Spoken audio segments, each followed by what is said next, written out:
નમસ્કાર દર્શક મિત્રો, દિલોક સત્તા શોમાં આપણું સ્વાગત છે। જ્યારે પણ આપણે કોઈ જંગલમાં જઈએ એટલે આપણને જંગલના રાજા સિંહનો હંમેશા ભય રહેતો હોય છે, કારણ કે જેમ આપણા સૌને ખબર છે કે સાવજો હંમેશા જંગલમાં રહે છે, ત્યાં જ શિકાર કરે છે અને પોતાનું જીવન વ્યતીત કરતા હોય છે। સાવજોનું ઘર એટલે જંગલ, બરાબર? પરંતુ શું તમે ક્યારે વિચાર્યું છે કે સામાન્ય રીતે જંગલોમાં અને ઘાસના મેદાનોમાં રહેતા આ સિંહો દરિયા કિનારે રહેવા લાગે તો શું થશે? તેઓ દરિયા કિનારે કેવી રીતે રહી શકે છે? અને જો તેઓ ત્યાં રહે તો પછી ત્યાં શિકાર શું કરશે? આ પ્રશ્ન હાલ અમે એટલા માટે કરી રહ્યા છે કારણ કે આવો જ એક રસપ્રદ કિસ્સો હકીકતમાં સામે આવ્યો છે। જી હા, સિંહો તેમના પરંપરાગત શિકારના મેદાનો છોડીને દરિયા કિનારે પોતાનું નવું જીવન શરૂ કરી લીધું છે। એવા સમાચાર સામે આવ્યા છે કે નામિબિયામાં રણપ્રદેશમાં રહેતા સિંહોનું એક ટોળું તેમના પરંપરાગત શિકારનો વિસ્તાર છોડીને એટલાન્ટિકના કિનારે આવી ગયા છે। નામિબિયાના રણપ્રદેશના સિંહોની આ અનોખી અને અદ્ભુત વાત છે કે જે તમને આશ્ચર્યચકિત કરી નાખશે। અહીંયા સિંહો તેમના પરંપરાગત શિકારના મેદાનો છોડીને એટલાન્ટિક કિનારા પર નવું જીવન શરૂ કરવા માટે આવ્યા છે। આ જૂથ વિશ્વનો એકમાત્ર દરિયાઈ સિંહનો સમૂહ બની ગયો છે, જે તેમના અનન્ય વર્તન અને અનુકૂલન ક્ષમતા માટે ખૂબ જ જાણીતો બની ગયો છે। જો કે એવા અહેવાલ છે કે વર્ષ 2015માં જ્યારે નામિબિયામાં દુષ્કાળ આવ્યો, આ દુષ્કાળે સિંહોના સામાન્ય શિકાર જેમ કે શાહમૃગ, ઓરિક્સ અને સ્પ્રિંગબોક્સનો પણ નાશ કર્યો હતો। આનાથી સિંહોએ તેમના આહાર માટે નવા સ્ત્રોત શોધવાની ફરજ પડી હતી, જેથી જ તેઓએ દરિયા કિનારા પર શિકાર કરવાનું શરૂ કર્યું હતું, જ્યાં તેમને સીલ, કોર્મોરન્ટ્સ અને ફ્લેમિંગો જેવા દરિયાઈ પ્રાણીઓ મળી આવ્યા હતા। આનાથી એક નવા યુગની શરૂઆત થઈ ગઈ હતી કે જેમાં સિંહોએ તેમની જીવનશૈલી સંપૂર્ણ રીતે બદલી નાખી છે। દરિયા કિનારા પર સિંહો મુખ્યત્વે સીલ, કોર્મોરન્ટ્સ અને ફ્લેમિંગો જેવા દરિયાઈ પ્રાણીઓનો શિકાર કરે છે। તેઓ ક્યારેક ક્યારેક માછલીઓ અને અન્ય દરિયાઈ જીવો છે તેમનો પણ શિકાર કરતા હોય છે। મીડિયા રિપોર્ટ અનુસાર એક અભ્યાસ મુજબ 3 યુવાન સિંહણોએ 18 મહિનાના સમયગાળામાં દરિયાઈ પ્રાણીઓમાંથી તેમના ખોરાકનો 86% ભાગ મેળવ્યો હતો। આ એક અદ્ભુત હકીકત છે કે જે સિંહોની અનુકૂલન ક્ષમતા દર્શાવે છે। કિનારે રહેતા સિંહોને નોંધપાત્ર અનુકૂલન ક્ષમતા દર્શાવી છે। તેઓએ તેમના નવા વાતાવરણમાં અનુકૂલન સાધી લીધું છે અને દરિયાઈ પ્રાણીનો શિકાર કરવાનું શીખી લીધું છે, અને આ તેમની બુદ્ધિ અને સુગમતાનો પુરાવો આપે છે। તેઓ તેમના જીવનમાં સંપૂર્ણપણે પરિવર્તન લાવવા માટે સક્ષમ છે, જે એક અદ્ભુત હકીકત છે। અને આમ નામિબિયાના રણના સિંહો હવે વિશ્વના સૌથી અનોખા સિંહોમાંના એક બની ગયા છે। તેઓ તેમના કદ, રંગ અને વર્તનમાં અલગ છે। તેઓ તેમના નવા વાતાવરણમાં અનુકૂલન સાધ્યું છે અને દરિયાઈ પ્રાણીઓનો શિકાર કરવાનું શીખી લીધું છે, અને આ તેમની અનુકૂલન ક્ષમતાનું એક અદ્ભુત પ્રદર્શન છે। એવા રિપોર્ટ સામે આવ્યા છે કે ફિલિપ સ્ટેન્ડરે આ સિંહો પર એક અભ્યાસ હાથ ધર્યો હતો। તમને જણાવી દઈએ કે ફિલિપ સ્ટેન્ડર વર્ષ 1980થી નામિબિયાના રણપ્રદેશના સિંહોની ઉપર નજર રાખે છે અને તેમના ઉપર સંરક્ષણ માટે કામ કરી રહ્યા છે। અને આ અભ્યાસમાં તેમણે એમ જોયું કે સિંહોએ તેમના નવા વાતાવરણમાં અનુકૂલન સાધવા માટે તેમના આહારમાં ઘરખમ ફેરફાર કર્યા છે। તેઓએ દરિયાઈ પ્રાણીઓને શિકાર કરવાનું શીખી લીધું છે અને તેમના જીવનમાં સંપૂર્ણપણે પરિવર્તન લાવ્યું છે।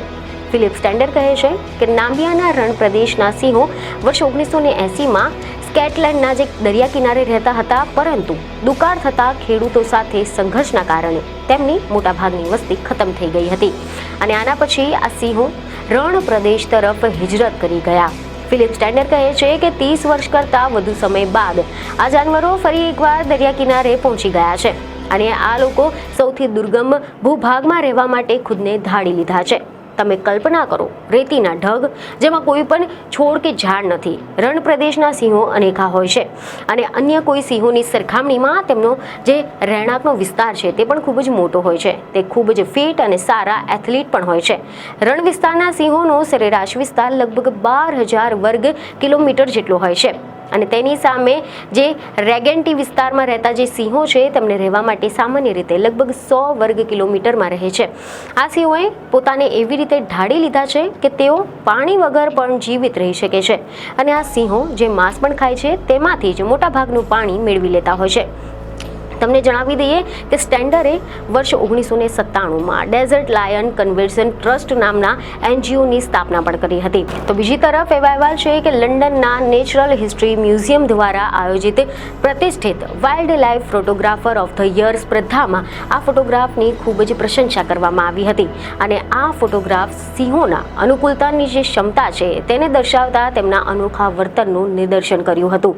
બેલ્જિયમના ફોટોગ્રાફર ગ્રેટ વેન માલ્ડર સિંહોના સમૂહના વ્યવહારમાં આવેલા જે નાટકીય ફેરફારો છે તેને પોતાના કેમેરામાં કેદ કર્યા હતા અને આ અવિશ્વસનીય તથા એકદમ પ્રભાવક તસવીર છે. નામિબિયામાં કાંકરા પથ્થરવાળા દરિયા કિનારાના એક સિંહણ દૂર સુધી જોઈ રહી છે અને તેની પૃષ્ઠભૂમિમાં દરિયાની તોફાની લહેરોના કિનારે સાથે ટકરાઈ રહી છે. સિંહણ કેપ પર સીલ ઉપર પોતાની મીટ માંડીને બેઠી છે. તેની નજરની સામે જ નથી દેખાઈ રહી અને આ તસવીરની ભારે પ્રશંસા થઈ રહી છે. આ અંગે વેન કહે છે કે આ ફોટોગ્રાફ દર્શાવે છે કે જાનવર કેવી રીતે પોતાને અલગ અલગ પરિસ્થિતિ મુજબ ઢાળી લેતા હોય છે, જીવિત રહેવા માટે પોતાનું રહેણાંક બદલી લે છે. આ સિંહો ખૂબ જ તાકતવર હોય છે, જિંદગી જીવવા માટે હોય છે અને દરેક બાબત માટે સંઘર્ષ કરે છે. આજે ગામાની ઉંમર 3.5 વર્ષની છે, મતલબ કે લગભગ પુખ્ત વયની થઈ ગઈ છે અને આ સિંહણ ખૂબ જ ખૂંખાર શિકારી બની ગઈ છે. તે એક જ રાતમાં 40 જેટલી સીલ માછલીઓનો શિકાર કરી શકે છે. ફોટોગ્રાફર્સ તરીકે આ એક અદ્ભુત બાબત છે કારણ કે સિંહ હંમેશા હરતા ફરતા રહેતા હોય છે. તેઓ જ્યાં ત્યાં ઊંઘતા હોય છે કે પછી લંબાવી લેતા નથી, પરંતુ જીવિત રહેવા માટે તેઓ સતત શિકાર કરતા રહે છે. વર્ષ 2015માં દુષ્કાળના કારણે શ્રામુગ, ઓરિક્સ અને સ્પ્રિંગબોક જેવા જે સામાન્ય રીતે પ્રચુર માત્રામાં ઉપલબ્ધ શિકાર હતા તે નાશ પામ્યા હતા અને એના પછી આ સિંહોએ ફરી એકવાર દરિયા કિનારાની વાટ પકડી હતી અને તટ પ્રદેશમાં શિકાર કરવાનું શરૂ કરી દીધું હતું. તેઓ તેમના નવા વાતાવરણમાં અનુકૂલન સાધી ચૂક્યા છે અને દરિયાઈ પ્રાણીઓનો શિકાર કરવાનું શીખી ગયા છે અને તેમની આ બુદ્ધિમત્તા અને સ્થિતિસ્થાપકતાનો પુરાવો છે. અને આમ આ દરિયાકાંઠાના સિંહોની વાર્તા આપણને તેમની અનુકૂળતાની ક્ષમતા અને બદલતા વર્તન વિશે જણાવે છે.